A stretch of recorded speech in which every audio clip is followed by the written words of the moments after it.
Hoje o nosso alvo é estudarmos o capítulo 23 do livro de Atos.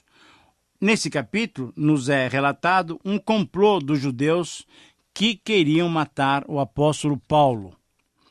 Os fatos aqui relatados referem-se a aproximadamente o ano 56 depois de Cristo. Paulo está preso e vai continuar nessa situação até o final do livro de Atos. Mas mesmo nessas circunstâncias, muito difíceis inclusive, Deus tem nesse missionário uma testemunha fiel que proclama a sua salvação continuamente a todos os povos. Depois de preso, em 21:17, e testemunhar perante o povo, no capítulo 22, ele testemunha perante o Sinédrio, exatamente nesse capítulo. O Sinédrio era um tribunal composto de 70, ou na verdade 72 membros, e o seu presidente era sempre o sumo sacerdote. Haviam duas facções religiosas muito bem representadas ali no Sinédrio, os fariseus e os saduceus. Os fariseus se enxergavam como fiéis cumpridores da lei. Eles criam na ressurreição, nos espíritos, e eles criam também nos anjos. Os saduceus, ao contrário, eles vinham da elite. Eles estavam mais ligados ao poder político dos sacerdotes e não criam em nada disso. Não criam nem na ressurreição, nem nos espíritos e muito menos nos anjos. Paulo, então, aparentemente sozinho, ele enfrentou o Sinédrio dependendo de Deus para mais essa circunstância difícil em sua vida de proclamador do reino de Deus. O contexto, então, é o de concretização de planos. Quando as circunstâncias parecem adversas, podemos saber e podemos perceber, podemos discernir um agir soberano de Deus, confirmando os seus planos e fazendo o seu querer.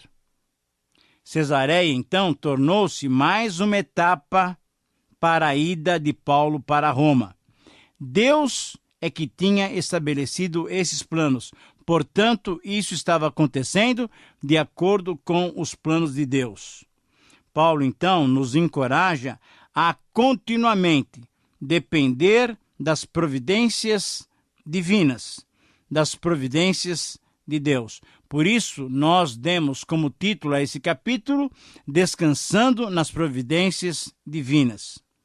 Ora, diante de todo esse quadro, e diante daquilo que nós vamos estudar ainda, diante do conteúdo do capítulo 23, podemos ter como desafio para nós a proposição desse capítulo pode ser resumida através da seguinte frase: todo cristão é desafiado a descansar nas providências divinas.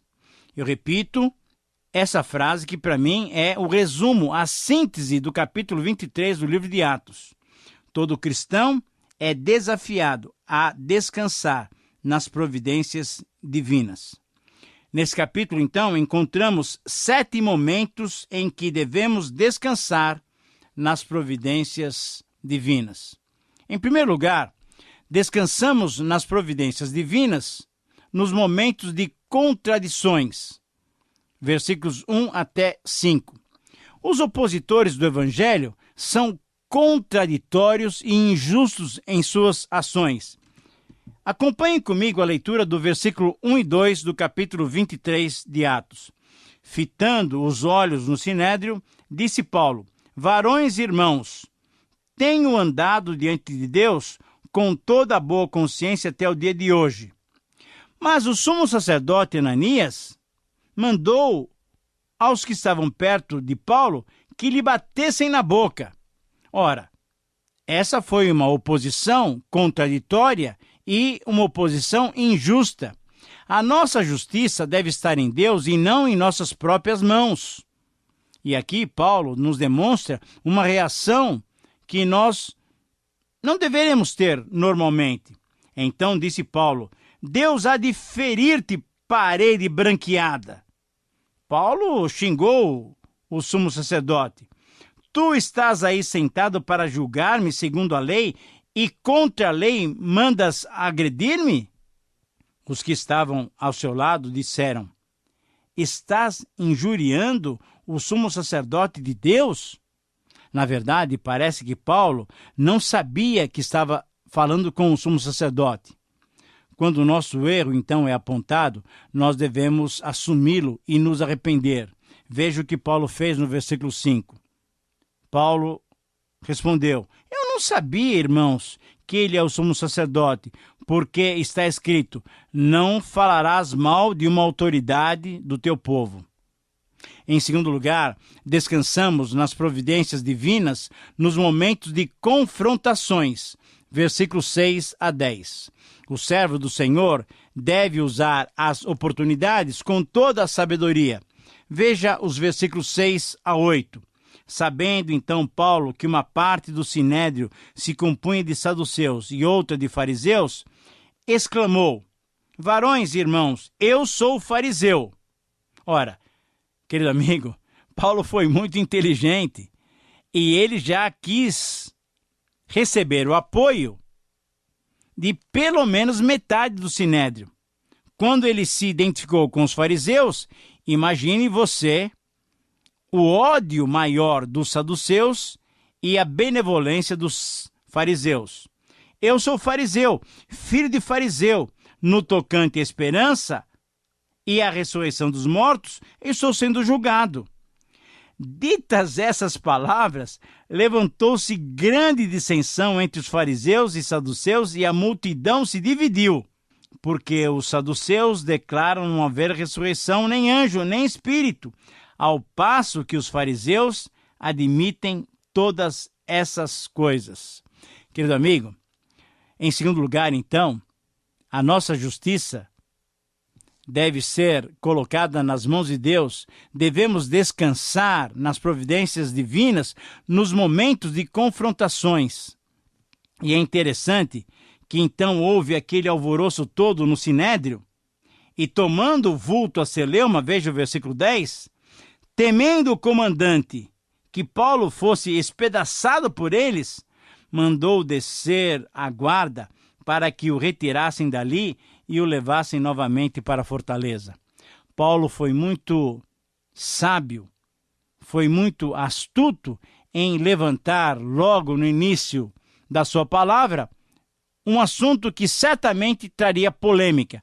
E ele mencionou a ressurreição. E a partir dessa menção da ressurreição, houve polêmica e não houve julgamento. E Paulo, então, foi mais uma vez retirado de onde ele poderia ser condenado para a fortaleza sob o comando de Cláudio Lísias. Em terceiro lugar, descansamos nas providências divinas nos momentos em que o Senhor vem nos consolar. Veja o versículo 11, que versículo especial para todos nós. Na noite seguinte, o Senhor, pondo-se do lado dele, Paulo está preso. E quem aparece para Paulo? O Senhor Jesus. E ele disse para Paulo: coragem, pois do modo porque desse testemunho a meu respeito em Jerusalém, assim importa que também o faças em Roma. Querido amigo, nas horas de perplexidade, contamos com o encorajamento e a consolação divinas. Podemos estar seguros disso. O consolo divino é que o Senhor nos consola, nos encoraja no presente. Ele elogia também o nosso passado e nos dá segurança quanto ao nosso futuro. Essa era a quarta vez que Jesus aparecia e confortava Paulo. Se você quiser anotar as outras passagens, Paulo teve essa percepção, essa visão do Senhor Jesus em 9, versículo 4, em 16, versículo 9, em 18, versículo 9, e agora em 23, 11. Ora, esse é um fator determinante para continuarmos firmes na nossa tarefa. Por quê? Porque o Senhor vem ao nosso encontro nos consolar, nos dando uma visão e nos mostrando o caminho a seguir. mostrando-nos o futuro. Por isso, em quarto lugar, podemos dizer que podemos descansar nas providências divinas nos momentos de conspirações. Nos versos 12 a 15, nós encontramos a base textual para essa afirmação. Podemos descansar de fato nas providências divinas nos momentos de conspiração, isso é, nos momentos em que o mundo se levanta contra nós. Na verdade, o que aconteceu foi uma oposição muito violenta, tentando obstruir os planos divinos. Foram 40 judeus que planejaram o seguinte, versículo 12. Quando amanheceu, os judeus se reuniram e, sob anátema, juraram que não haviam de comer nem beber enquanto não matassem a Paulo. Eram mais de 40 os que entraram nessa conspirata. Esses, indo ter com os principais sacerdotes e anciãos, disseram: juramos, sob pena de anátema, não comer coisa alguma enquanto não matarmos Paulo. Agora, pois, notificai ao comandante, juntamente com o sinédrio, que vô-lo apresente como se estivesse para investigar mais acuradamente a sua causa. E nós, antes que ele chegue, estaremos prontos para assassiná-lo. Querido amigo, conspiração do mundo, conspiração do inimigo, usando os seus instrumentos, querendo destruir os planos de Deus. A oposição se reforçou, inclusive, com a participação dos sacerdotes, dos anciãos, do próprio sinédrio, na luta contra Paulo, na luta contra os filhos de Deus. Por isso, em quinto lugar, podemos também dizer que podemos descansar nas providências divinas nos momentos das conduções divinas. Isso é, Deus vai nos conduzindo, vai conduzindo as circunstâncias. Por isso, na sua providência, podemos descansar. Versículos 16 até 24, nós encontramos a base para essa afirmação. Deus conduziu, então, sabe quem? O sobrinho de Paulo como seu instrumento. É interessante perceber isso. Mas o filho da irmã de Paulo, tendo ouvido a trama, entrou na fortaleza e avisou Paulo de tudo isso. Então Paulo, chamando um dos centuriões, disse: leva esse rapaz ao comandante, porque tem alguma coisa muito séria a comunicar-lhe. Querido amigo, o que nós percebemos é a condução de Deus através da sua presença, da sua providência, para que o filho dele, Paulo, pudesse completar a sua missão. Deus conduziu, então, o comandante Cláudio Lísias como seu instrumento novamente. Deus conduziu os centuriões, soldados, lanceiros e a cavalaria como seus instrumentos. Na verdade, eles fizeram uma escolta em favor de Paulo. Veja só, muito interessante, o versículo 22, 23 e 24. Então o comandante despediu o rapaz, recomendando-lhe que a ninguém dissesse ter-lhe trazido essas informações. O sobrinho de Paulo contou para o comandante a notícia que ele tinha ouvido sobre aquele motim.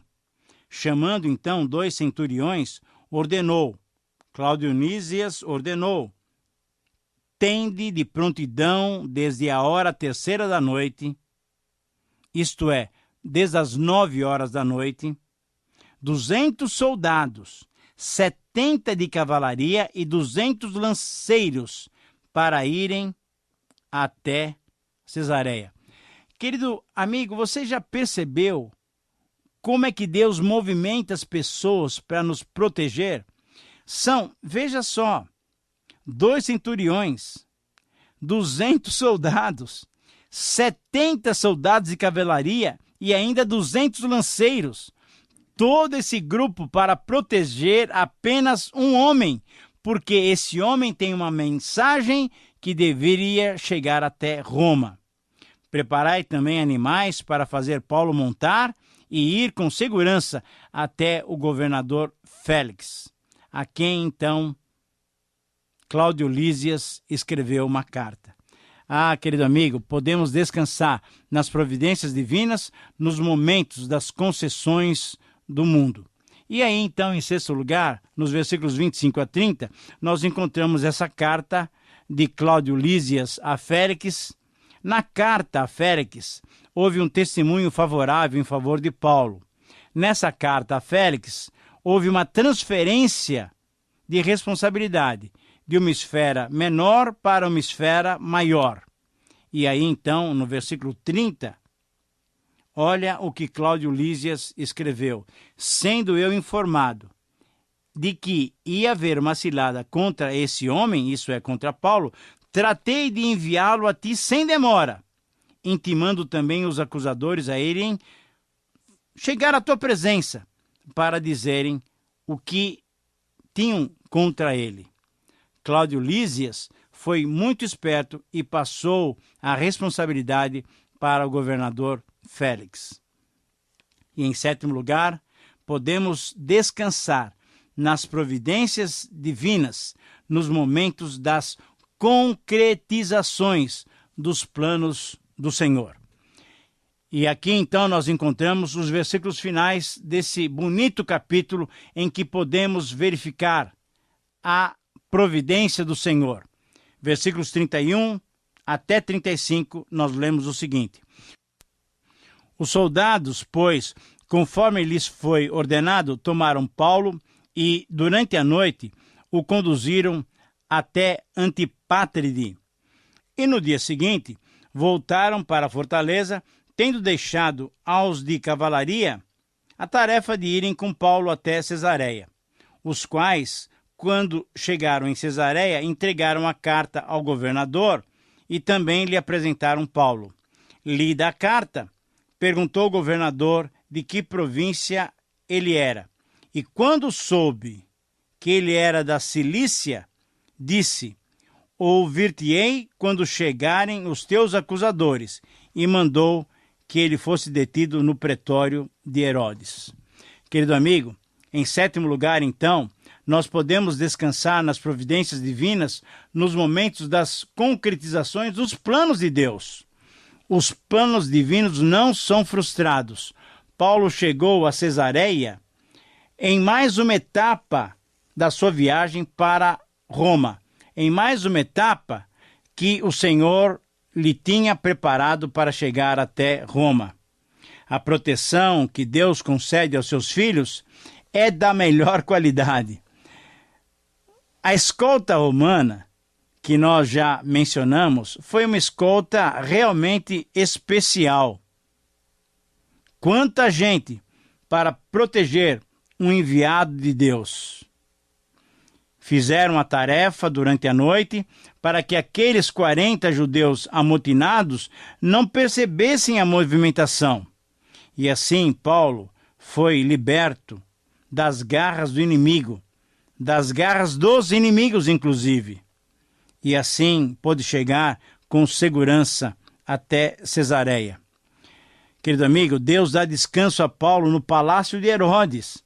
Sabe como?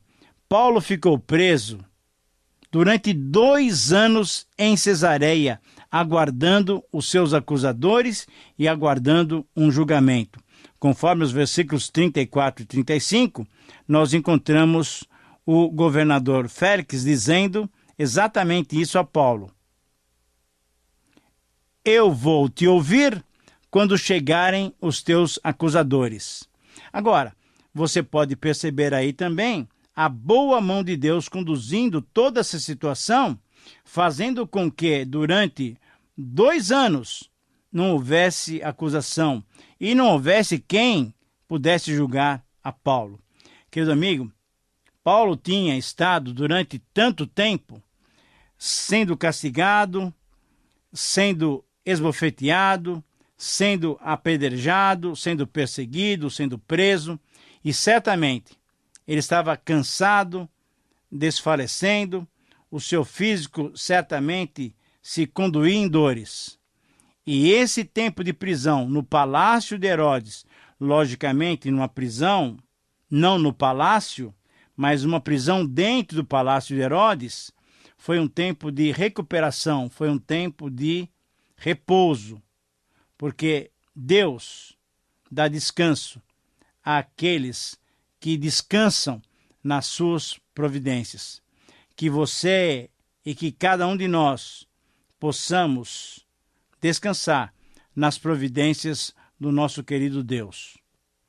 Querido amigo, recordando aquilo que Paulo ouviu lá em Atos 9,15, este é para mim um instrumento escolhido para levar o meu nome perante os gentios e reis, bem como perante os filhos de Israel, porque assim o Senhor tinha descrito a sua comissão. Paulo, com certeza, estava ali agora no palácio de Herodes, percebendo como, quando descansou nas providências divinas, o Senhor ia etapa a etapa conduzindo a sua vida para chegar aonde ele deveria proclamar, isso é, para reis e para autoridades, o evangelho do Senhor Jesus. Paulo, então, ao chegar em Cesareia, foi levado diante do governador Félix, que ordenou que ele ficasse guardado sob custódia até a chegada dos seus acusadores. O que aconteceu é que houveram depois 3 acusações. Sedição, isso é, levantar o povo contra o governo. Heresia, causando divisões religiosas mediante a pregação para os incrédulos de falsas doutrinas, para nós, do verdadeiro evangelho de Deus. E ele foi acusado também de ser um sacrílego, isso é, de profanar o templo. Muito bem, no capítulo 25, no capítulo 24, nós vamos encontrar Paulo se defendendo e mais uma vez testemunhando da sua vida nova com o Senhor Jesus Cristo. O que nós temos que perceber nesse relato todo é que Deus foi fazendo com que Paulo cumprisse os seus planos através de estratégias que nem o próprio Paulo tinha pensado. Através das estratégias divinas, Deus o conduziu até Roma para pregar ali o evangelho na capital do império. Muito bem, nós chegamos assim ao final de mais um programa. E queremos louvar a Deus. Eu quero louvar a Deus realmente, porque nesse capítulo nós vimos a boa mão de Deus na condução da vida do seu filho. E eu espero que essa boa mão de Deus possa ser percebida por você e possa conduzir os seus passos diariamente. Que o Senhor te abençoe. Um grande abraço.